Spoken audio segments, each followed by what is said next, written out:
It's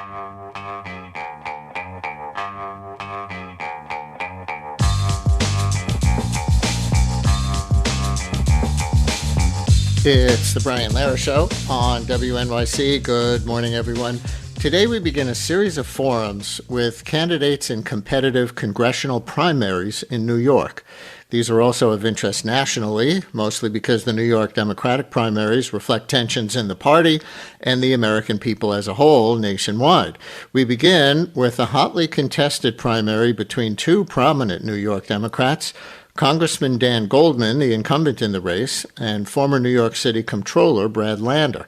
This is New York's 10th congressional district, which is more or less Manhattan south of 14th Street and Brooklyn neighborhoods right across the Brooklyn and Williamsburg bridges, including some or all of Brooklyn Heights, Carroll Gardens, Cobble Hill, Windsor Terrace, Sunset Park, Borough Park, Gowanus, and Park Slope. It's a very Democratic district. The winner of the primary will almost certainly win in November. These two candidates agree on many things, but differences on Israel have been a big issue in the race and reflect the changing conversation about military aid and other forms of support that's taking place in the U.S. as a whole and among American Jews. Both candidates are Jewish. The American Jewish Population Project estimates about a quarter of the electorate in the district is Jewish. The website censusreporter.org also estimates the district is about 50% white, 20% Asian, 20% Latino, and 6% black.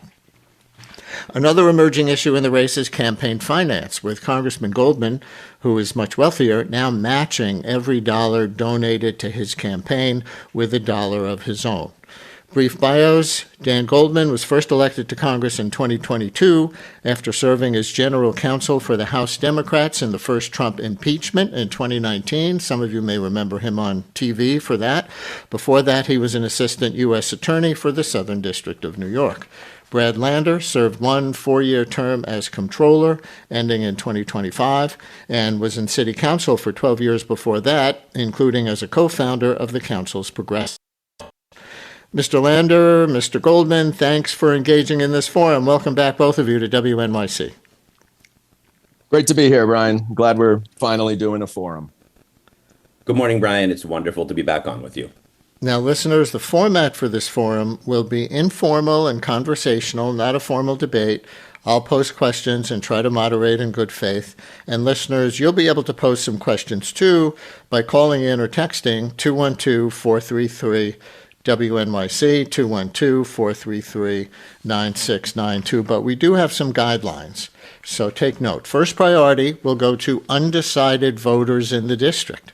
Again, first priority will go to undecided voters in the district. If you're undecided and plan to vote in this primary, we encourage you to call with a question, 212-433-9692. But for whoever calls or texts, we ask that you come with questions, not speeches or endorsements. The candidates can argue their positions for themselves. Our screeners will ask you to identify if you support one or the other or are undecided, and whether you're from in or out of the district. Whatever you are is okay. We just want to be transparent in who we're putting on. So undecided's first priority, but anyone else too, 212-433 WNYC, call or text 212-433-9692. Candidates, I'll call each of you Mr., not by your titles, as we do in these things. We'll have closing statements of up to 1 minute at the end. No opening statements. We tossed a coin, as you know, and Mr. Lander, you'll go last at the end. So Mr. Goldman will get to go first right now. And here's my first question for you both. And we'll get to the hot button topics shortly. But first, how would you each describe the quality of life challenges in your district right now? Affordability seems to be the number one issue nationally. How would you describe that for your district, and why you'd be the better candidate to address local quality of life by serving in Congress if you're elected? Mr. Goldman, want to take a minute or so on that to start out? Yeah, sure, Brian. And I'm glad that we're starting with that, because I think this is the most critical issue in this race. Not Israel and not campaign finance. Because when I go around the district, what I hear from the people that I represent is that they're struggling. They're struggling more and more and more because of Donald Trump's horrific policies that have yanked away SNAP benefits, healthcare, raised rents, raised the cost of gas. And I am well equipped and experienced in tackling these issues. First, we've got to unrig the system. The billionaires are getting richer and everybody else is left with crumbs. And I'm going to do that with a pragmatic bill that will make billionaires pay their fair share, which is not happening right now. But we also need to generate that revenue so that we can pass universal child care, so that we can put money into housing, like the low-income housing tax credit, which is something that I helped to expand last year in Congress. So that's about a minute. Just say quickly, since I have a feeling Mr. Lander will agree with you on a lot of the premise that you just laid out, why would you be better than him at this? Well, Brian, I'm actually been devoted to these issues of justice and civil rights for my entire career. And I am the one who has stood up to Donald Trump, has held him accountable, and I will do that when we're going forward. And it's not just the oversight and investigations, which I'm uniquely experienced to do, and will, with my seniority, will be in position to do it. We also have to take back our country. We have to take back our democracy. We have to unrig this system. And I am the one with the skills, experience, and ability to do that, to get it done, and not to fold like my opponent. Mr. Lander, same question, and I note he just seemed to accuse you of folding, but why would you be better for affordability or quality of life, or, since he threw it in there, opposing the Trump administration? Thanks so much, Brian. I've been working alongside my neighbors to fight evictions and build affordable housing, and for 3 decades at this point, in nonprofits, in the city council, and in the Comptroller's office. The biggest issue that's facing the 10th congressional district on the ground is housing affordability. The price of rent in Manhattan now $5,000 a month. People getting evicted don't believe their kids will be able to live here. That's what I've been working on for 30 years. You know, yesterday, Mayor Mamdani, whose support I'm proud to have in this race, launched his housing plan. And he did it in Gowanus. And we walked around the Gowanus neighborhood first, where we met tenants who we saved from evictions. We fought back when landlords tried to throw seniors and families out of our neighborhoods. We're looking at thousands of affordable units going up around the Gowanus Canal. I know how to protect tenants from eviction and get affordable housing built. I know how the federal programs work too, and I'll be able to be an ally in making sure that happens. We fought hard. You know, the other big cost of living issue people are facing is healthcare. And Democrats have to restore the healthcare subsidies that Donald Trump cut.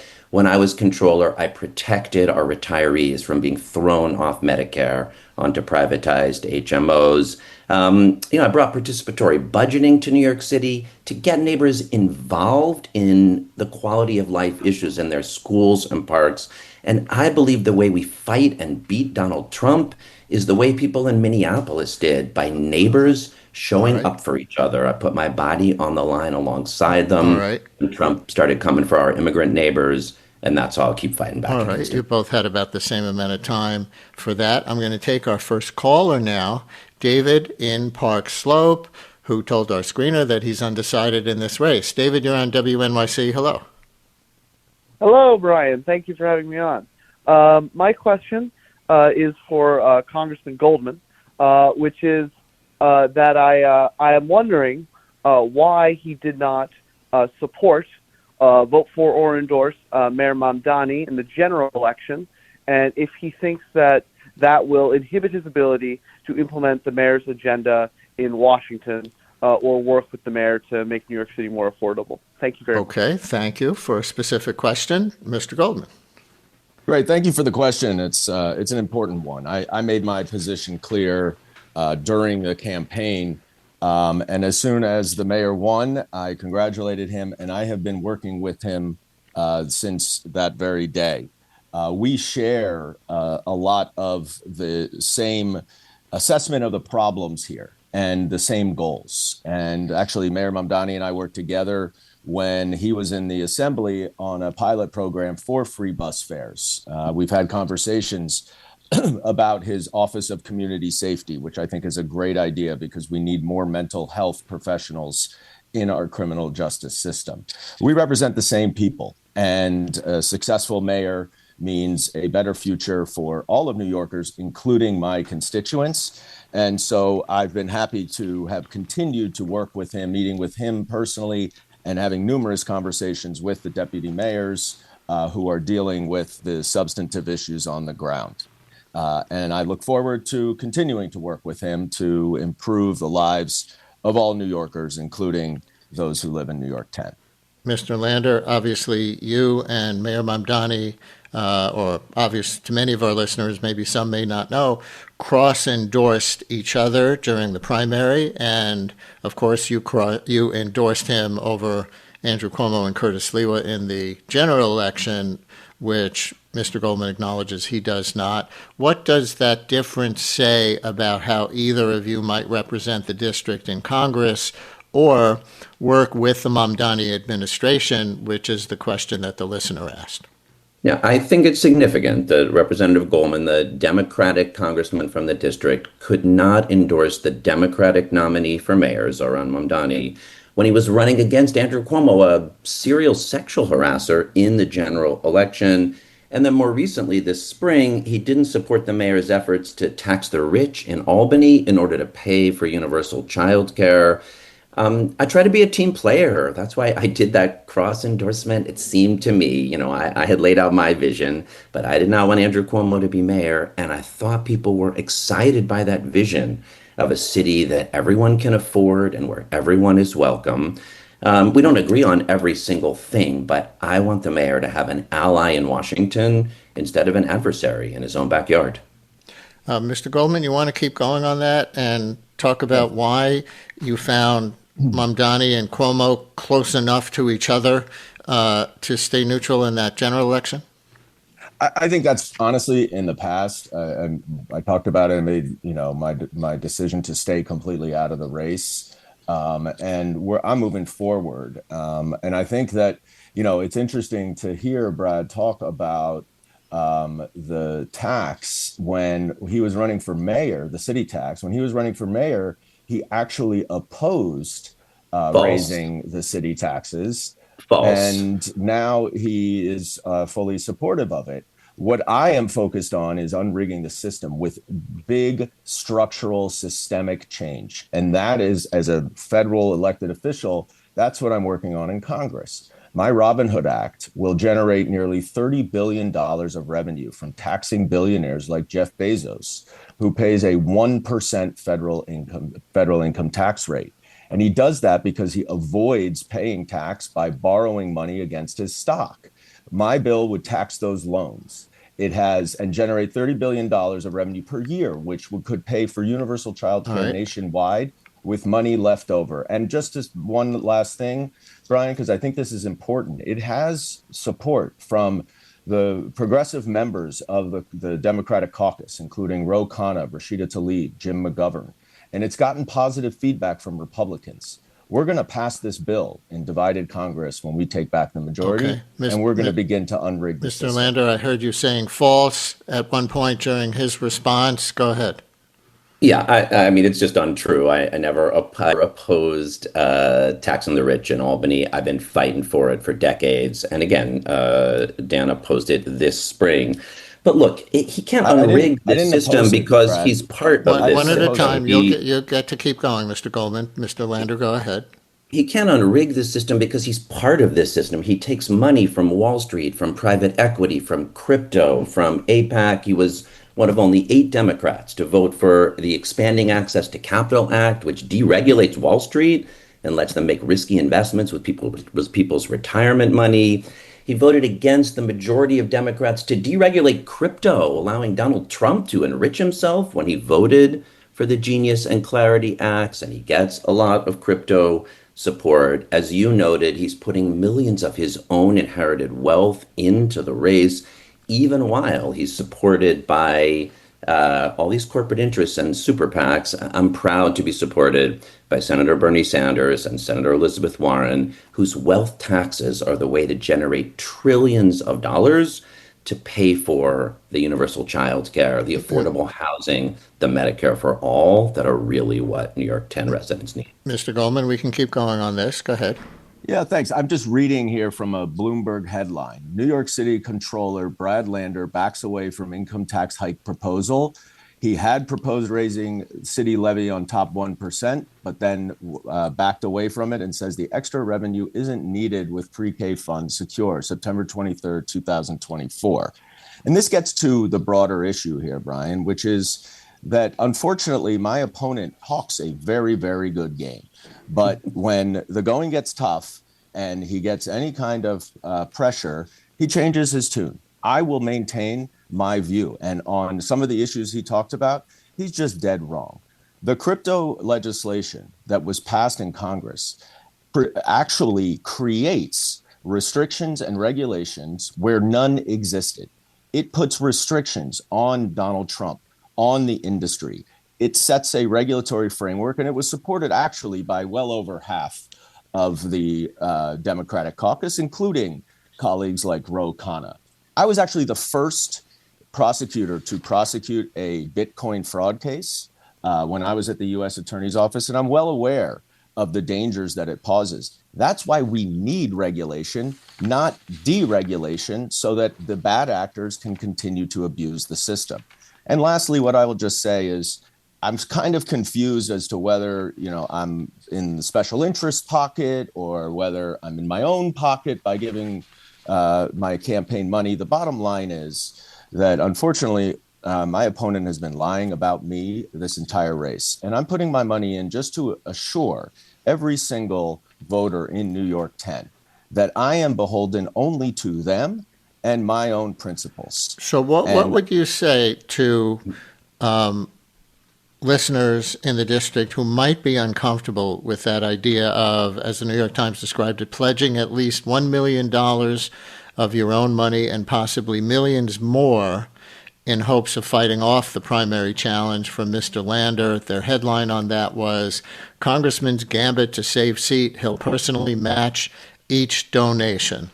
What, for people who are concerned about, an individual who's much wealthier than the other individual spending so much of his wealth to what opponents would say is to buy the seat, what's your response to that? Well, luckily, I've been in Congress now for almost 4 years, and I have a very clear, established record. The New York Times has called me one of the most liberal voting records in Congress. And I think the proof is in the pudding, Brian, in terms of who is supporting me.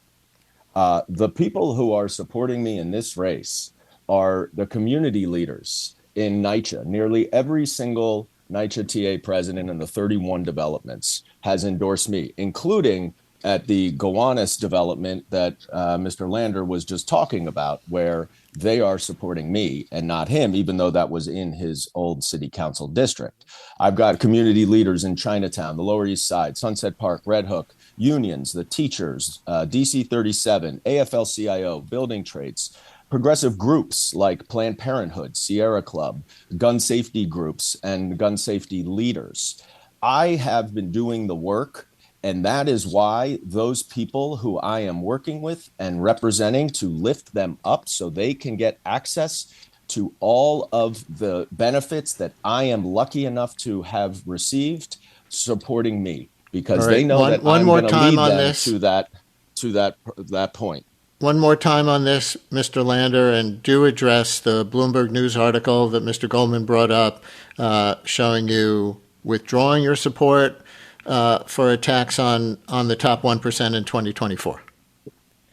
So first, I'll say I noticed he did not answer your question, and I think voters can't be comfortable with someone who only puts his own inherited wealth in the race, but then still takes money from Wall Street and private equity and crypto and from APAC, and then who turned around and voted to deregulate crypto. I'd invite people to read the New York Times article this weekend about what the Commodity Futures Trading Commission, the entity that he voted to give the regulation of crypto to, it is entirely industry captured. It's enriching Donald Trump.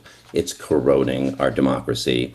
Look, at different moments, You aim to fight different ways. I, the prior year, had proposed a tax on the rich, and then we were able to use pandemic money to save our public schools from cuts. Eric Adams wanted to cut $400 million from our public schools, and I helped lead the fight to keep the money there. I don't remember Dan Goldman being involved in that fight at all. Look, people know who the real progressive fighter in this race is because they've seen me doing it for 30 years, fighting to prevent evictions, fighting to build affordable housing. Yeah, there's $200 million getting invested in Gowanus houses because of work I did in the Gowanus rezoning. It's not about the list of people and unions and individuals supporting Dan Goldman or me. You could look on my website if you want to see the whole list of unions and Working Families Party and Move On and Indivisible, and most of the local elected officials and district leaders in the neighborhood.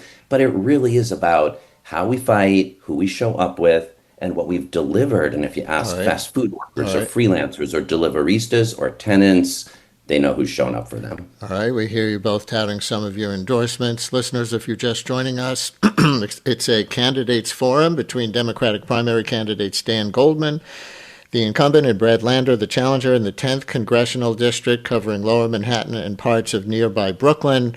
Mr. Lander just mentioned AIPAC. We will follow up after a break with a caller, Nicole in Brooklyn Heights. Stand by, who wants to ask a related question and take some of your other questions for the candidates as this candidates forum continues right after this.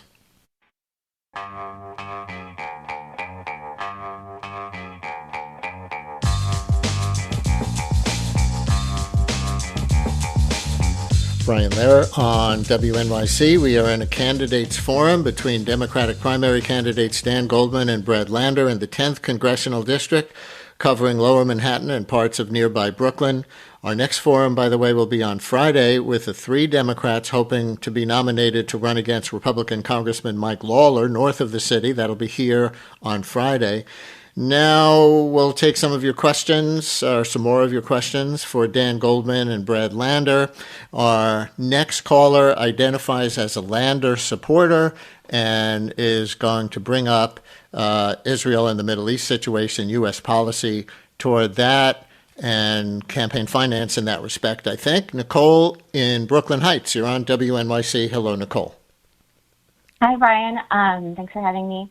I was calling because I've been following this race quite closely and had the opportunity to listen to both Dan and Brad in some forums. In early April, there was a Brooklyn Young Democrats forum, and I attended, and I was shocked because Dan said he didn't take any funding from AIPAC. But as somebody who's looked into his disclosures, I've seen that he has to taken direct PAC contributions, like in September 2025, he took $5,000 from AIPAC, and that's the maximum annual limit. He later said he returned the money, but I've looked through all his campaign disclosures, and as of March 31st of this year, he had not returned the money. So we're looking at September 2025 to March 31st. There's no record of him returning that money. And just as a constituent, I am shocked that somebody who is a lawyer would stand up and say he doesn't receive money when there are receipts that show he did take AIPAC money. So let me get a response. Thank you for that question. You heard it, Mr. Goldman. What would you say about, I guess, proof that you returned that money? And then we'll go on to your larger position on the issue. Yeah, thanks. And thanks for the question, Nicole. You had asked the question as well at a previous forum, and that's when I told you that we did return the money, and we did return the money. I don't take any corporate PAC money at all from AIPAC or anybody else. And in this race, I think it's really important that the voters understand that I am an independent and free thinker that make my decisions based on what is best for them and what is best based on my own principles. And I'm never going to hide that. I will be open and honest with you, and I'm not going to flip-flop around like, unfortunately, my opponent often does. But similar to my opponent, I have the support of a broad array of pro-Israel organizations. He likes to focus on AIPAC, but I'm also supported by J Street, the leading pro-peace, pro-Israel organization, and so is he. And that's because we are both progressive Zionists who believe in Israel's right to exist as a Jewish state, and we both support a two-state solution to bring peace to the region.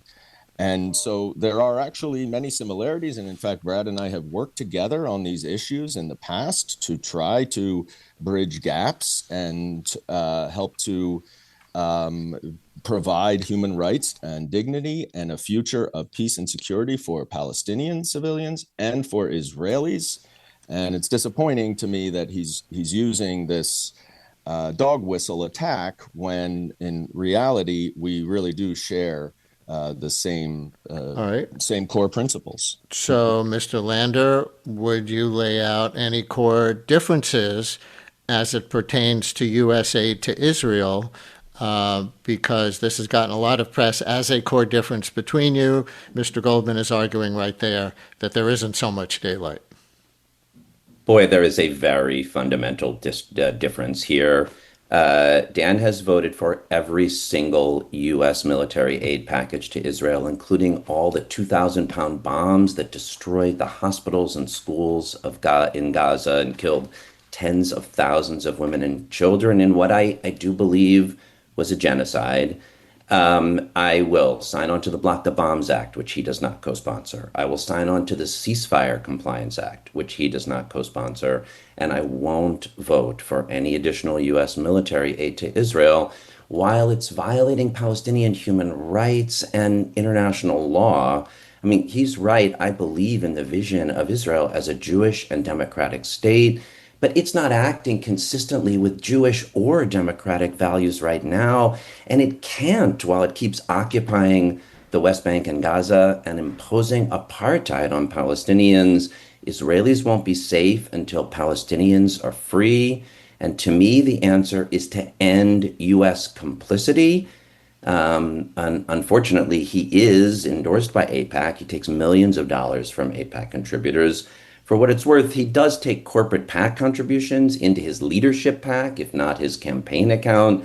But the differences here are strong. If people want someone who is really going to fight to end Israel's occupation of the West Bank and Gaza, to make it so that Jewish New Yorkers and Muslim New Yorkers can work together instead of be divided from each other, and to try to address the failures of U.S. foreign policy, the choice is clear in this race.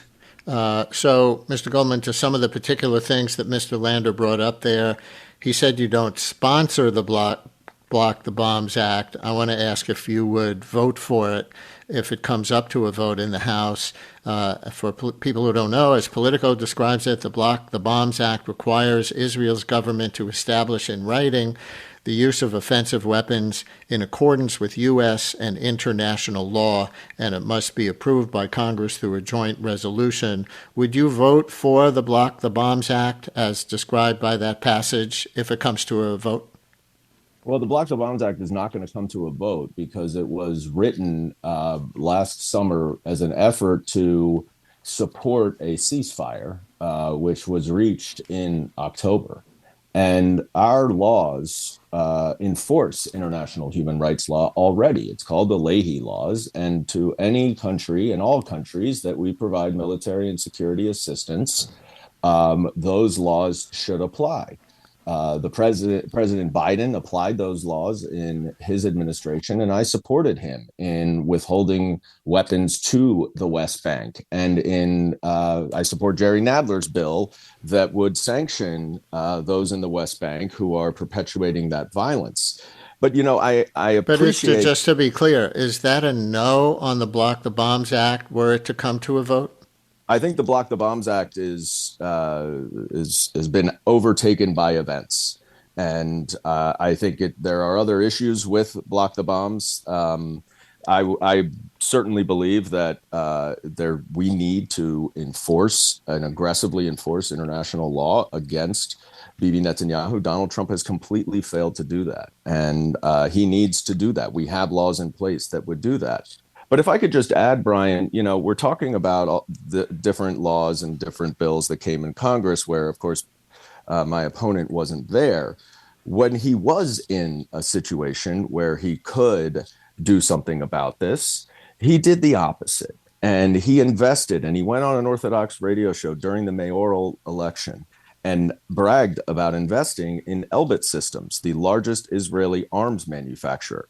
He increased shares in Palantir of taxpayer money by 700,000 over the course of his tenure at the city controller's office. And Palantir, as we know, is not only largely responsible for the ICE deportation dragnet, but also provided the technology that was used to bomb the school in Iran. Right.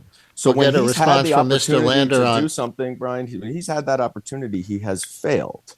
Just on two other things that he raised in his response, would you use the words, as he does, genocide or apartheid to describe Israeli actions in Gaza in the one case and population control in the West Bank in the other?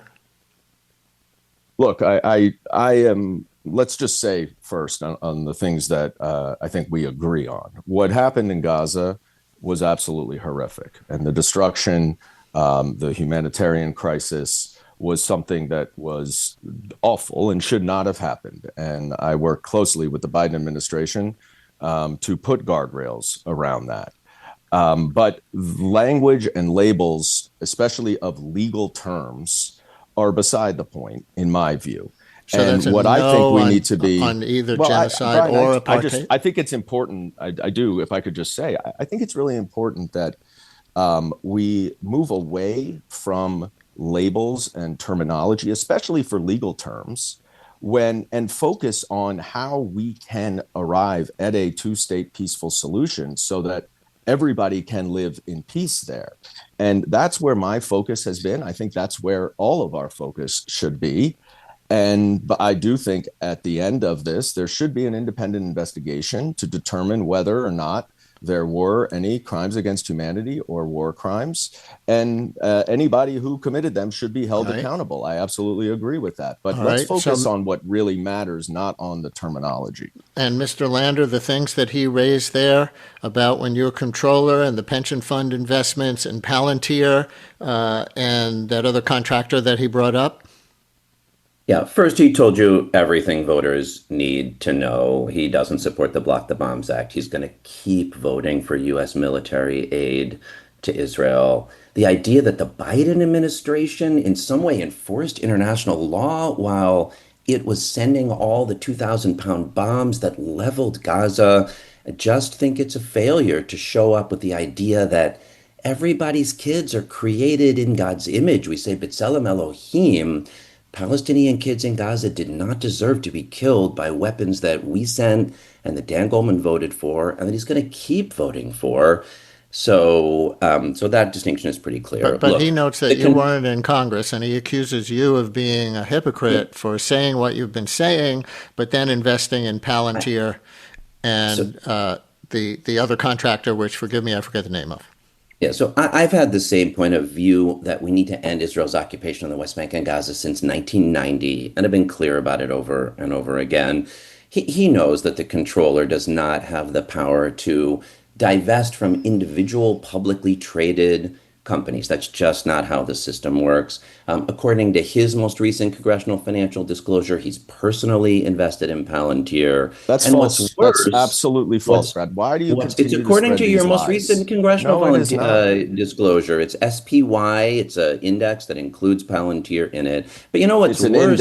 It's an index. When he did, it's an index. That's how investments work. That's how the pension funds investments work. That's not how your controller investments work as well. But let's talk about how you voted, because Mr. Lander, you were talking about your record. We're talking about your record now with Palantir, et cetera. And let me read a text from a listener, kind of on the other side of this, who's skeptical of you, again, in relation to Mideast and related issues. Listener writes, who seems to be leaning Goldman, Could you address Mr. Lander's appearance at a mosque where he stated that he would partner with Ilhan Omar and Rashida Tlaib, given that many in the Jewish community view these figures as highly critical of Israel and controversial on issues affecting Jewish concerns, at times even expressing positions perceived as anti-Jewish? How does he respond to concerns that such statements could alienate members of the Jewish community? How do you respond to that texter?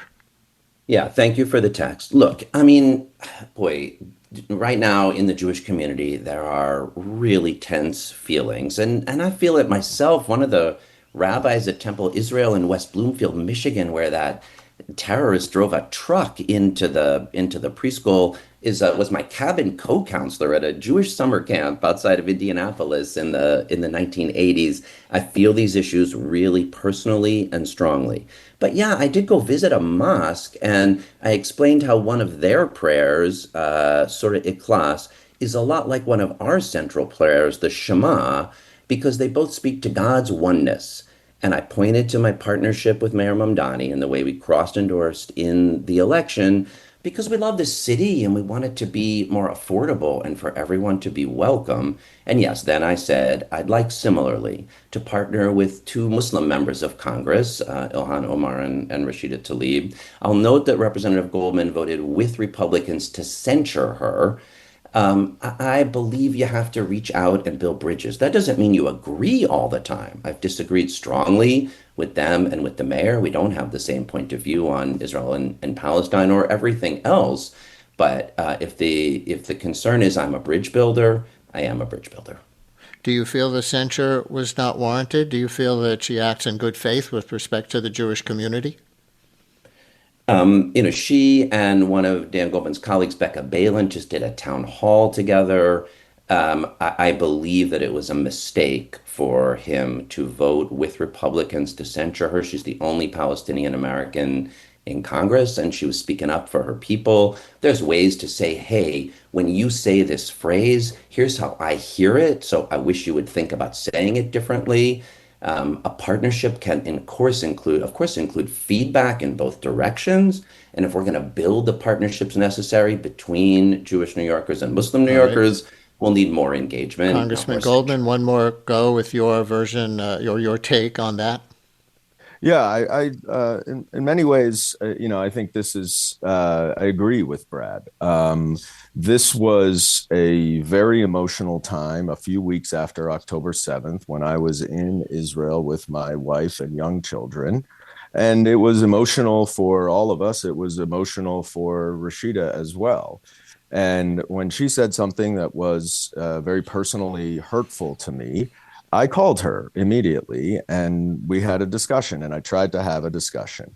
And I think that is the better way of proceeding. And I think that we do need more of that. And since that time, I have been a bridge builder in Congress within the Democratic caucus in trying to bring all of us together so that we can focus on a shared goal of peace and security around the world. But he said you voted with Republicans to censure. I did.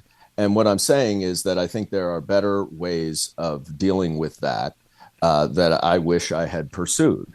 And it was, as I said, it was a very emotional time. And, sometimes emotion gets the best of you. And I'm certainly, I understand Brad is right. This is an incredibly, incredibly emotional issue right now for very, very many people. And what I'm worried about is that it is dividing all of us. It is dividing Muslims and Jews. It is dividing Jews. And there's a dramatic rise in anti-Semitism with swastikas and calls for death to Jews and death to Israel. As well as in the Islamic Center in San Diego and the murders there. And we've got to take the temperature down, I think, Brian. And this is part of the reason why I disagree a little bit about what the critical issues are in this race. The critical issues are the ones facing the voters. And those are not necessarily what's going on 6,000 miles away. It's what's going on at one their more kitchen follow-up table. related to this general topic. Last night, hardly thousands of miles away, members of the Park Slope Food Co-op, which is in the district, voted more than 2-1 not to sell Israeli products there. You have both said you would have voted against that measure, but according to our reporting, Mr. Lander, you declined to criticize members voting for it, while Mr. Goldman, you called such a vote anti-Semitic. So how different are you on the Park Slope Food Co-op issue?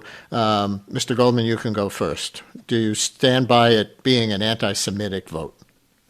Well, I think that, I think we agreed that it should not have happened. At least that's as far as I could tell from what Brad said. And I think that Rabbi Timoner of Congregation Beth Elohim really said it best when she understood what the objective is, but that this was not the way to do it. And when you start hearing in the debate about this kind of thing, the concept of Jewish supremacism, which is a old anti-Semitic trope used by David Duke and McClan, then we are getting away from whatever the objective is to oppose the Israeli government. And in this case, it has created a tremendous amount of division, and it has fostered more division from an organization that really has no impact on foreign policy and will have no impact. And all this does is creates more division, and I think we ought to be trying to work together to reach a peaceful future for everyone in that region and a more prosperous future for the working families in this district who are struggling so much. And so, Mr. Lander, any daylight between you on the Park Slope Co-op question? Yes, I don't think that vote was anti-Semitic. I would have voted no, but look, there's very strong feelings on both sides of this issue, and you have to take them seriously. Most members abhor what Israel is doing in Gaza and the West Bank, and as U.S. taxpayers, they feel complicit in genocide because Dan Goldman keeps voting to send billions of dollars in U.S. military aid to Israel, and they can see that it destroyed all the schools and hospitals in Gaza. They don't feel heard by their government or by Democrats who keep taking funding from AIPAC and AIPAC donors, and they're angry about it. But on the other hand, of course, Jewish members of the co-op, many of whom believe, as we both do, in the vision of Israel as a Jewish and democratic state, don't want to feel unwelcome in their own grocery store. So I don't personally support BDS. I would have voted against it if I were a member. But the answer is to end U.S. complicity in what Israel is doing, and that is a very serious difference. Why don't you support BDS? Look, I've been to Israel before, and I'll go again. I care about the place, but it can't keep occupying the West Bank and Gaza and imposing apartheid on Palestinians. And the same old kind of tired phrases of years and years that Democrats say but don't do anything about is not going to ever reach the place we need to. Israelis aren't going to be safe until Palestinians are free. And yeah, that's a very different policy on this matter. I fully agree with that. I fully agree. But you don't do anything to make it happen. Actually, I do a lot to make it happen when you could. But do I do Mr. a lot. Lander, and the problem with BDS, and this is why I don't support BDS, but I don't support sending military aid to Israel while it violates international law and Palestinian human rights either. But Mr. Lander, one thing about BDS, as comptroller, you and Mayor Eric Adams seem to disagree about the city pension funds investing in Israel bonds. You let the investments lapse, is I think the word you used. Adams said you were engaging in the BDS movement, boycott, divestment, sanction, but you characterized it differently. So why shouldn't that be seen as an act of BDS, letting that investment lapse at a time when that question was politically hot?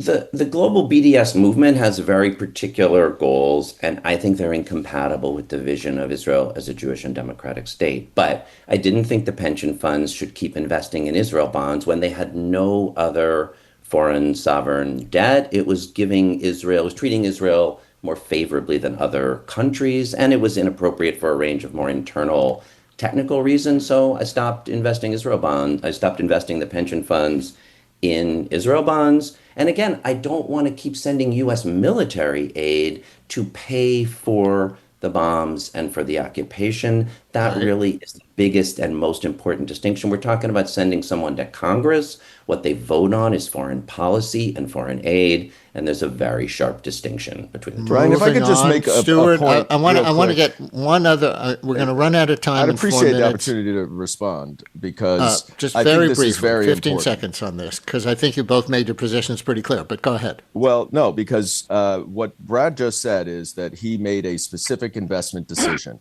What he said earlier about Elbit Systems and Palantir is that as comptroller, he doesn't make specific investment decisions. That's Which not what one I is said. it? You cannot pick and choose.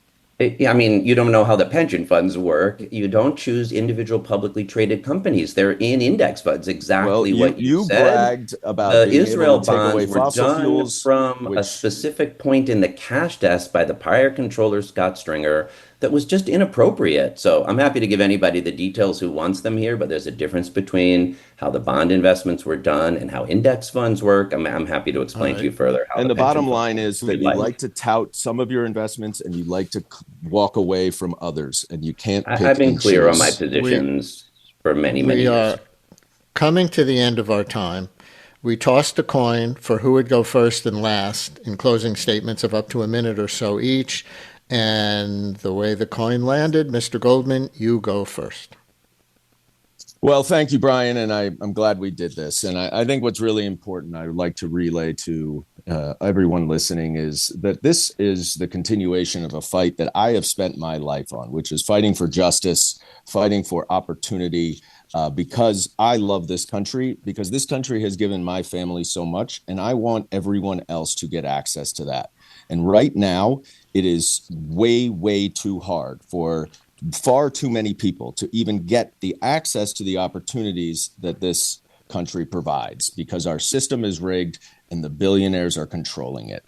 And people should not have to choose between rent, healthcare, or shelters or food. And that happens way, way too much. This is exacerbated, of course, by Donald Trump. We need to remove him first so that we can right size and unrig our system. I have the policies that I wish people would look at. I have written more than 50 bills since I've been in Congress, many that have bipartisan support and will be pushed forward and when we're in divided Congress. And we need to make billionaires pay their fair share so that we can support working families. I'm proud to have all of the working families and communities in this district supporting me, and they're supporting me as well as the unions because I am on the ground fighting for working families rather than just talking about it. All right, Mr. Lander, he went a minute and a half. You'll get exactly that. Thanks, Brian. Look, our neighbors in New York 10, like Brian Lehrer listeners, are people of decency and compassion who love this city and love democracy. And it's been my honor to work alongside you for 3 decades to prevent evictions and build affordable housing, to protect retirees' health care, to take on big corporate interests like Uber and Seamless and McDonald's, to pass groundbreaking legislation to protect workers. But right now, our shared values are under existential assault. Donald Trump is abducting our neighbors and corrupting our government, while the cost of living skyrockets, and so does the gap between the rich and the rest of us. But instead of taking on special interests, corporate Democrats like Dan Goldman take money from them and then vote with them too often, even as they erode our democracy. So I think the people of New York 10 want leaders who put their bodies on the line, like I did when ICE started abducting our immigrant neighbors, who don't take corporate money, who fight billionaires and deliver for working families.